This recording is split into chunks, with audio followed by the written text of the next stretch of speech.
Khalistani outfit announces siege on Indian Consulate. Fresh threat against India in Canada banned. Sikhs for justice. Khalistani outfit threatens siege on Indian Consulate. Prime Minister Modi marks his 75th birthday by being in Madhya Pradesh and has dedicated a fresh bunch of schemes for women as world leaders hail his birthday and hail Operation Sindoor. Donald Trump becomes the first world leader to reach out to Prime Minister Modi on his birthday, even as wishes pour in from around the world. Is there fresh trouble brewing in Maldives after it passes a contentious media bill amidst massive protests? Bill aims to curb press freedom and ban sites without court order. Remains to be seen whether this will spark any major protests in the country. Donald Trump makes a historic UK state visit. Even as it sparks massive protests on the streets, Trump is in UK with a flurry of pledges from Microsoft to OpenAI.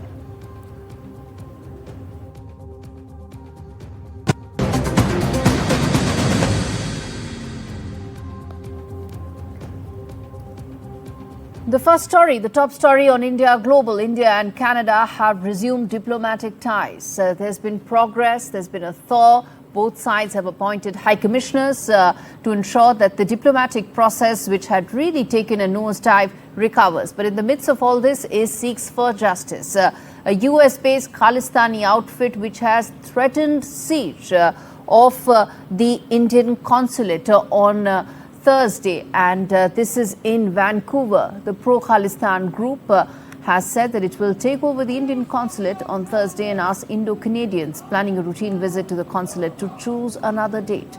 They also released a poster showing the new Indian High Commissioner, that is Dinesh Patnaik, with a target on his face. In a statement, the group accused Indian consulates of running a spy network and surveillance targeting Khalistanis. Now, earlier this month, the Canadian government, in an internal report, had acknowledged that the extremist Khalistani groups were receiving financial support from individuals and networks based in Canada. So there is this deep nexus that is happening in Canada. Khalistanis are getting support, funding, and the entire wherewithal. And they continue to target Indians, they continue to target Indian High Commission, and they continue to target the Indian state. I want to first play out this report that's been filed by my colleague Maha Siddiqui from ground. Then we take on the big questions as always and try and get you some answers to that as well. Yet another provocative move by banned Khalistani outfit Sikhs for Justice, who've threatened a siege of the Indian Consulate in Vancouver on Thursday. The outfit has in fact also released a poster with a target mark over the picture of the new Indian High Commissioner to Ottawa, Dinesh Patnaik. This is not the first time that violent threats have been made by SFJ against Indian missions or its diplomats. Over the past 2 years, similar threats have been made, and specifically after the killing of pro-Khalistani separatist Hardeep Singh Nijjar, when similar posters with the names of Indian diplomats or their pictures came up.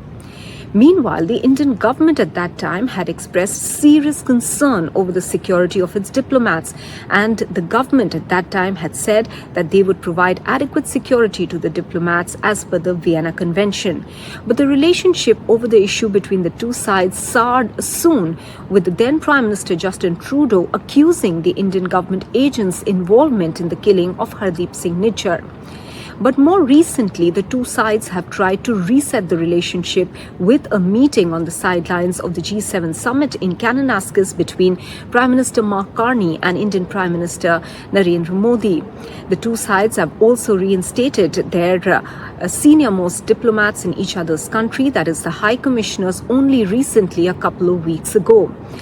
Meanwhile, the Canadian Security Intelligence Service, that is the CSIS, has also for the first time in its annual report acknowledged the threats from pro-Khalistan separatist groups, saying that they have used the Canadian soil for raising funds and for planning violent threats against India as well.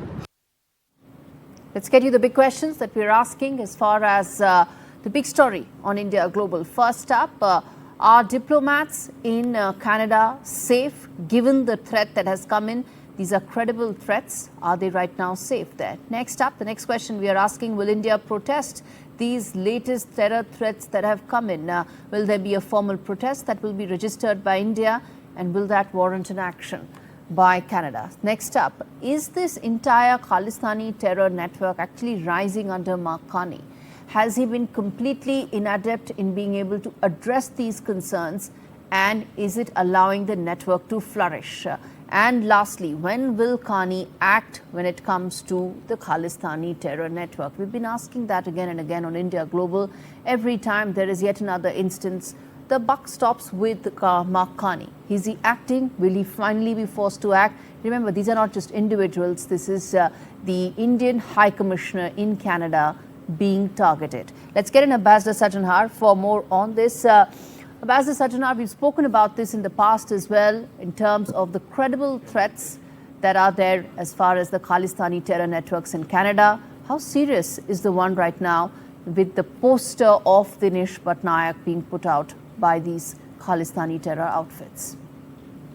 Yeah, thank you very much, Gaurie, for having me. You're very right. These threats have to be taken seriously. And, in response to one of the questions that you asked, is the Indian government going to take it up, going to raise it with the Canadian government? Definitely. I'm sure it's going to be taken up both in Delhi as well as in Canada, in Ottawa. I'm sure our embassy, our High Commission will take it up with the Canadian Foreign Office there, and here also the new Canadian High Commissioner, he will also be summoned to the Foreign Office, and he would be told about our concerns.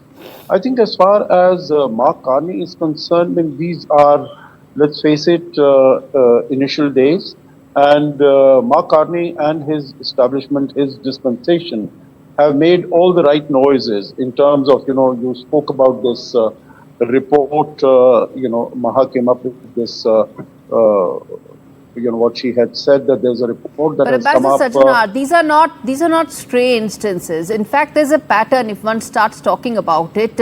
From the shooting instances on several prominent Indians to the one which involves targeting the Indian High Commissioner. And remember, this comes after India and Canada have very cautiously moved ahead and trying to recover their relationship from the naders it saw last year. So in the wake of that, how should Canada now be acting after this threat that has come out?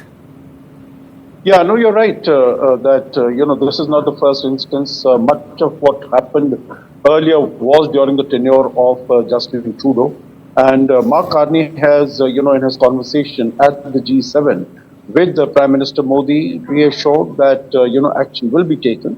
So this is the first test case. So, as one would say, the proof of the pudding is in the eating. So really, let's wait and see what, the RCMP and the Canadian intelligence agencies and the law enforcement agencies do about it. What is the action that they are going to take, because it's going to be on Thursday that they have said that they are going to lay a siege around our consulate in Vancouver.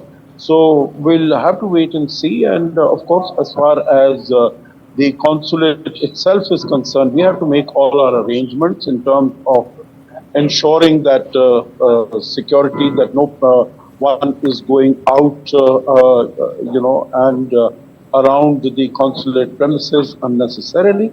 But definitely hold the local administration and the law enforcement authorities to count that the primary responsibility of providing safety and security to the diplomatic missions lies with the local administration and the local government. All right, we leave it there. Ambassador Sajjanhar, thanks much for joining me on India Global. And viewers, bottom line on this really is that as far as the Khalistani terror networks are concerned, there is now acknowledgement inside Canada that they are getting their funding, their support, and all other aspects needed for them to continue to thrive and prosper. And who are they attacking? They are attacking everything that has to do with the Indian state officials and the High Commission as well. And in this case, the High Commissioner.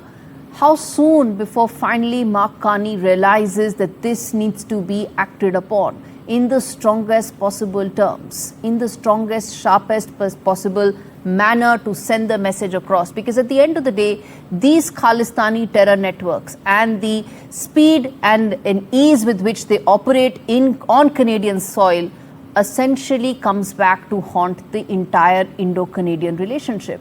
Until the time Mark Carney realizes that, this aspect of the relationship will not recover fully. Well, turning attention now to the other big story that we are tracking on the show.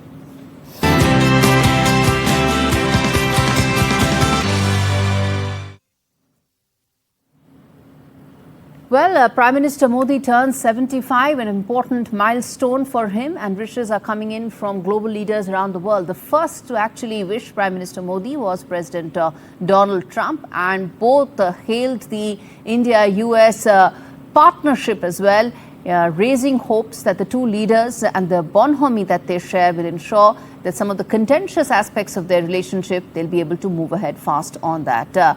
Well, some of the other leaders include Russian President Vladimir Putin, Australian Prime Minister Albanese, and then there's Bill Gates as well. Prime Minister Modi, speaking on the occasion, has said that New India is not afraid of nuclear threats. The PM also hailed Operation Sindoor and said that India is not hesitant when it comes to taking action to protect its interests and also to send out the strongest possible message that is needed. He hit out at Pakistan and called out the nuclear bogey that has been the hallmark of Pakistani foreign policy all along. Listen in.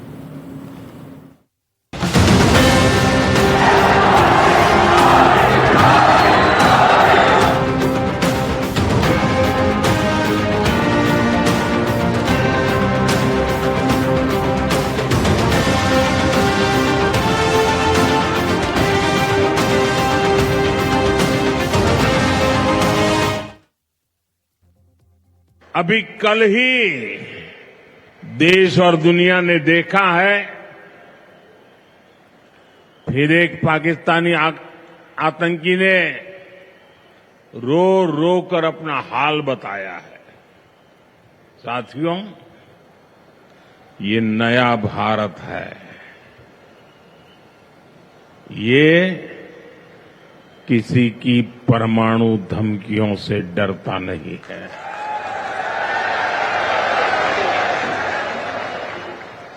ये नया भारत है, घर में घुसकर मारता है।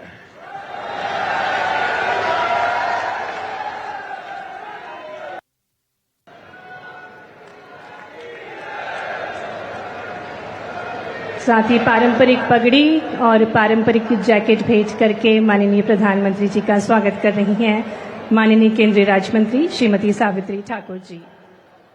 Prime Minister Modi, my best wishes to you on your 75th birthday.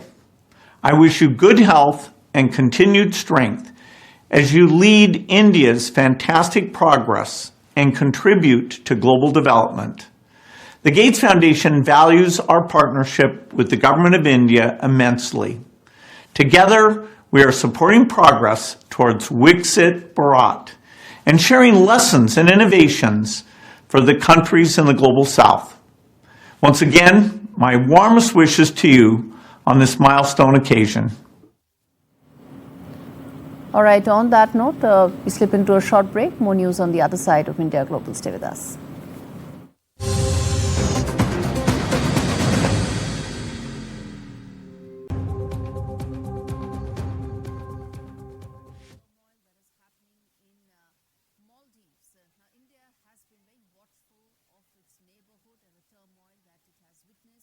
In as many as 12 to 14 months. Now, what's happening in Maldives right now is that the Maldivian parliament has passed a controversial media regulation bill in a special session this week, even as journalists, opposition MPs, members of the public have all staged protests against the law outside the premises. Now, what does the bill do? It abolishes existing media councils, creates a new commission that's answerable only to the president and his parliamentary allies. Now, this body would have sweeping powers to impose heavy fines, suspend registrations of media outlets, block websites it feels that are violating the new law, and even halt broadcasts, all without a court order. Now, these are very draconian orders that are being passed. And let's not forget, this is happening at a time when, as I said, India's neighborhood has seen turmoil.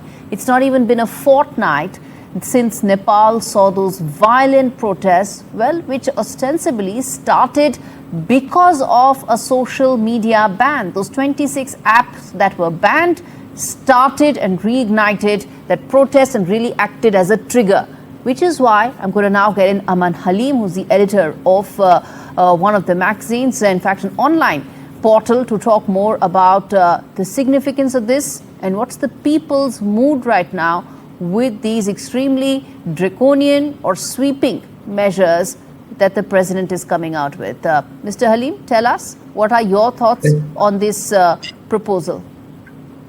Thank you for the opportunity. You're very right when you are labeling this bill as a draconian bill, because what we are seeing here is an attempt by the government to curb the rights guaranteed under our constitutions for freedom of expression and for the right to journalism.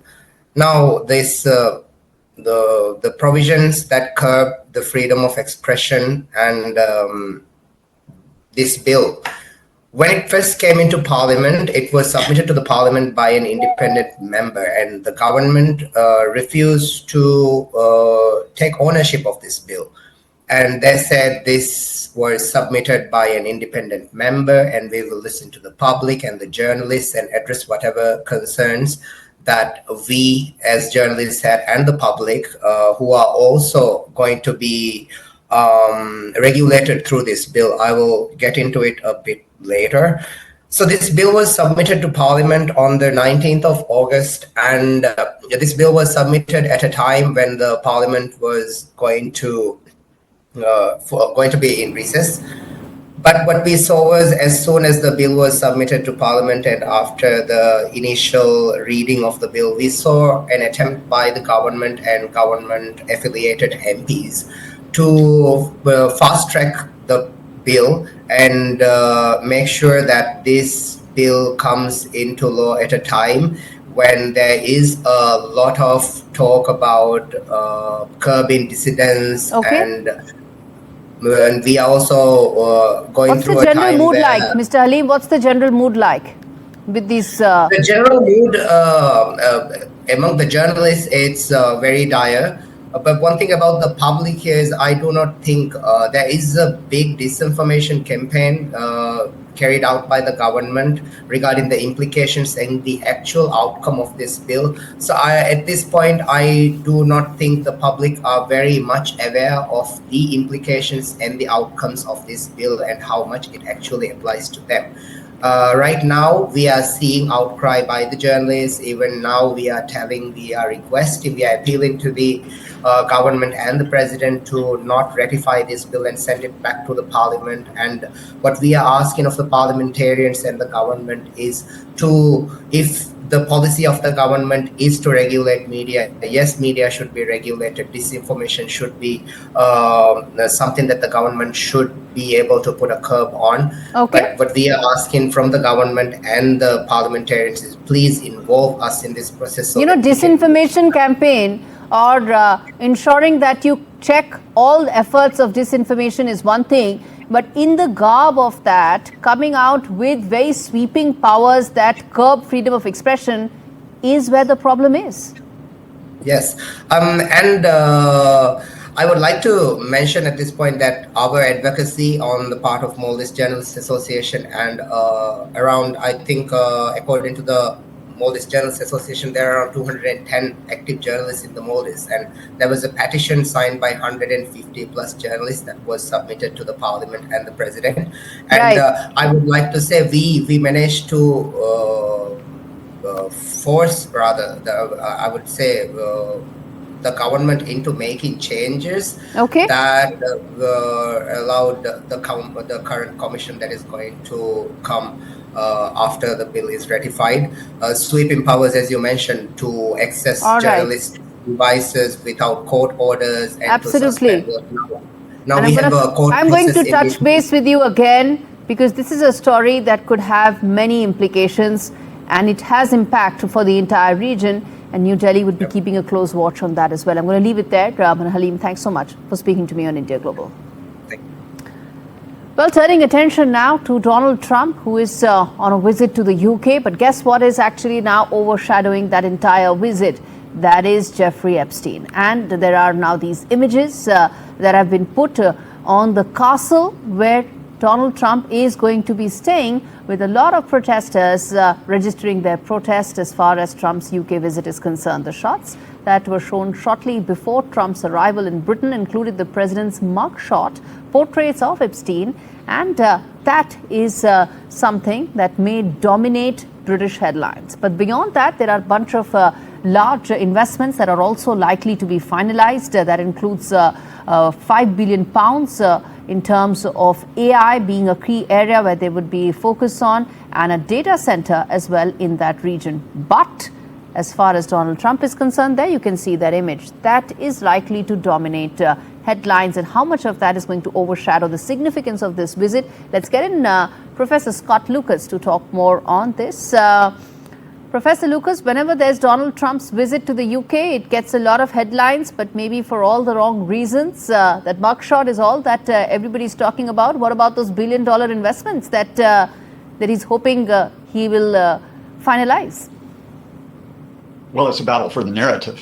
I mean, let me give you a different headline rather than Donald Trump's visit to UK, which is factually true, which would be convicted felon, sex abuser, fraudster, visits UK. Because Donald Trump is all of those, but he also happens to be the president of the United States. I mean, that's why he's there in part to show himself off. So do you have the focus not only on Epstein, but on Trump's very, very checkered past? Or do you have the focus, which is what the UK government as well as Trump will want, which is, oh, look, we have these technology deals over AI, over chips, over nuclear energy. This shows that despite Trump's tariffs, and despite his fairly chaotic approach to foreign policy, including the threats, by the way, to pull back from the UK's security, that everything is alive and well. And we don't know how it will play out here. I mean, we don't know if Trump will play nice. He was actually what we call rage tweeting at 3:30 this morning, UK time, about the US courts, about US judges. But the UK is pursuing damage limitation here. They want to limit the Trump tariffs, as India does, of course. And they also want to limit I'll ask my director to increase the audio there, because I really want to hear some of those pearls of wisdom that you're actually giving right now. But the other thing I want to focus on is that there is a trade deal that has been finalized. And there's also a sense that the US-UK relationship, barring the initial hiccups that it saw when Donald Trump came into Oval Office, has almost recovered from that initial hiccups. How do you see the lasting impact of this visit right now, from a political point of view, from a strategic point of view, and of course, the billion-dollar investments that are likely to be finalized? Again, I stress it's not recovery here. It's actually damage limitation. And I say that for two reasons. One is that remember that the UK still has tariffs of at least 10% under the so-called framework with the United States. And tariffs hurt American consumers, American manufacturers, but they hurt UK companies. And that framework has not been turned into a deal. So the 25% tariffs on steel and aluminum still remain. And in fact, talks over them collapsed this week. So that threat is still there. And then there's another threat, which is that the Trump camp, Trump may not say it himself, but there are those around Trump who are in the UK who are promoting the opposition reform party. This is the hard right party of Nigel Farage. And they have for weeks, months, been saying he should be the one in government. Now, do they continue to do that and maneuver behind the scenes? Or again, do they play nice with the current Starmer government? All right, we leave it there. Professor Lucas, we're going to have this chat again after that visit concludes to identify what were the specific areas where the US-UK relationship made progress, even as those British headlines are going to be all about that mugshot of Donald Trump and Jeffrey Epstein. Let's leave it there. With that, viewers, we come to an end of this edition of India Global. Thanks so much for watching.